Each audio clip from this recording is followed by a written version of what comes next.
Good morning, नमस्कार सगळ्यांना. कसे आहात तुम्ही सगळेजण? आय होप तुम्ही सगळे मस्त आणि मजेत असाल. आज दिवसाची ना अशी छान सुरुवात झाली होती. म्हटले चला आज तुमच्यासोबत ना सकाळची रुटीन शेअर करूयात. आणि बघा, सकाळी उठल्या ना सगळ्यात पहिलं काम हेच करावं लागतं. जे सोप्यावरची खेळणी पसरलेली असतात ना ती आवरून ठेवावी लागतात. कारण रात्री झोपेपर्यंत तन्वीचं काही ना काही खेळणं चालूच असतं, त्यामुळे ती तशीच पडून असतात.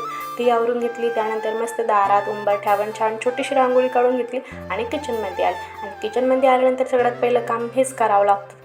जी रात्री भांडे घासून ठेवलेली असतात ना ती अशी ट्रॉलांमध्ये लावून घ्यावं, कारण ती नाही लावली तर एक एक भांडं शोधत बसावं लागतं, त्यामुळे ती लावून घेतलेलीच बरी पडतात.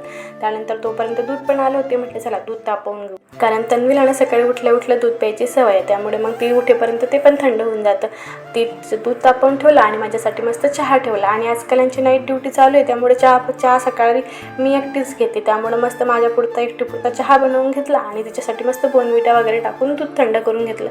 तोपर्यंत ती पण उठली होती. मग मस्त आम्ही दोघींनी मिळून चहा घेतला. त्यानंतर मस्त सकाळची देवपूजा वगैरे आवरून घेतली. आणि नाईट ड्युटी चालू आहे, त्यामुळे स्वयंपाकाची काही घाई नसते, कारण हे 11-12च्या पुढेच उठतात. तोपर्यंत अशी छोटी मोठी कामं करून घेतली. म्हटली चला झाडांना पण पाणी देऊन घेऊ, कारण आता कसं आहे ना, उन्हाळा चालू झाला, त्यामुळे झाडांना रोज पाणी द्यावं लागतं, नाहीतर लगेच सुकून जातात. नंतर मग 11-12च्या नंतर स्वयंपाक करायला घेतला. आणि आज स्वयंपाकातनं छान अशी फणसाची भाजी बनवली होती. खूप दिवसांनी फणस भेटले होते, म्हटले चला बनवूया. चला तर मग असं असते सकाळचे रुटीन. चला भेटूया नेक्स्ट व्हिडिओमध्ये. Bye bye.